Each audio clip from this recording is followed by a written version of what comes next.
I'm going to cue a sit. When her butt hits the ground, I'm going to say yes and treat. We are going to walk around an object, but before we do that, I want to make sure the leash is loose and our toes and paws are lined up all together.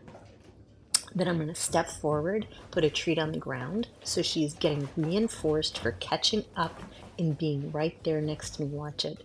See where I'm putting that treat? She got distracted, but she gets reinforced for being next to me. I'm back where I started. I'm going to cue the sit. When her butt hits the ground, I was feeding for attention there. When the butt hits the ground, yes and treat. Our toes and paws are lined up. I'm going to, again, reinforce. Oh, I'm actually going to reload and get more treats. And then we're going to go back and start over again. And so I'm very consciously thinking of I want to start this exercise with the sit.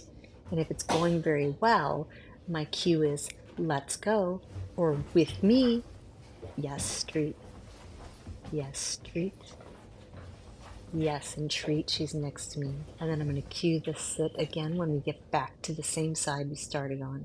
Notice the leash is still loose. Our toes and paws are lined up together. With me, we are walking, and now I'm feeding her out of my hand on all four sides of the object that we are walking around. And I get back to our start point, and I can feed for attention, or I can cue the sit again. This time I decided to keep going, but I'm not going to feed on all four sides. And then the next time around, you'll see me feed even less because this behavior is very fluent. She's paying tons of attention to me. She hasn't darted off to sniff that bed again or do anything else. It has been really easy to walk around an object with her. Notice that I am walking into her as we go around the object.